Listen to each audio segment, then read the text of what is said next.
Sziasztok! In this video, you can practice Hungarian present tense verb conjugation. I will give you a verb and a direct object, and you can try to conjugate them on your own. I draw a banana. You draw a banana. He draws a banana. Of course in Hungarian.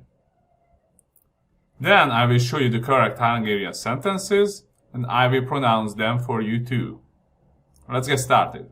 So, you have the verb rajzol, to draw, and the direct object banán, banana.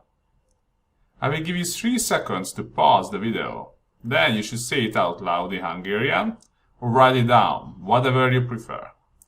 If you are stuck, don't worry. After the 3 seconds, I will show you the first person. Only the first person. So you will have some idea what I expect from you, and you will have a second chance. After that, I will show you all the solutions. Present tense, jelen idő. First, I want you to do the indefinite conjugation form. So, banana, egy banánt. You will have 3 seconds to pause the video. 3, 2, 1. Rajzolok egy banánt. Now you will have an additional 3 seconds to pause the video again. 3, 2, 1. Rajzolok egy banánt. Rajzolsz egy banánt. Rajzol egy banánt. Rajzolunk egy banánt. Rajzoltok egy banánt. Rajzolnak egy banánt.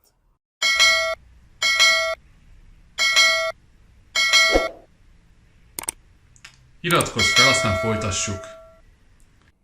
Now you will have to do the definite conjugation form. The banana, a banánt. Also, in this whole series of conjugation videos, sometimes I will give you a prefix in front of a verb, and sometimes I will not. For example, with this verb, rajzol, for the indefinite part, I will not give you a prefix, just like you said it was just rajzol. And for the definite part, I will always ask you to do it with le. So lerajzol, okay? I will not get into why I'm doing this. It's another topic for another video. Sometimes you should have a prefix, sometimes not.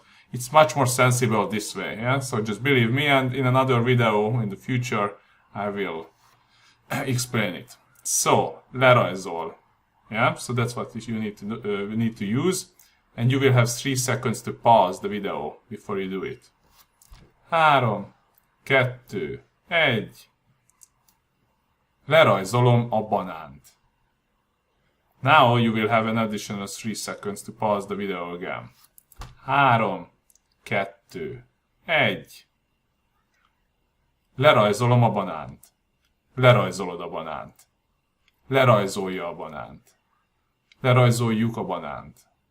Lerajzoljátok a banánt. Lerajzolják a banánt. Okay, so this is the end of this section, and in the next video we will look at the past tense. Remélem tetszett a videó és hasznosnak találtad. Ha igen, és még nem vagy feliratkozva, akkor iratkozz fel, illetve nyomd meg az értesítés gombot is, hogy ne maradj le a legközelebbi videómról se. Ha akarsz korábbi videókat nézni, amik ehhez hasonlóak, akkor keresd meg a Listening Comprehension lejátszási listámat, illetve van egy honlapom is, amit érdemes lecsekkolni, a humfun.hu, és ha szeretnéd támogatni a munkámat valamilyen formában, akkor olvasd el a leírást, ahol megtalálod, hogy ezt hogyan tudod megcsinálni. Köszönöm szépen, sziasztok!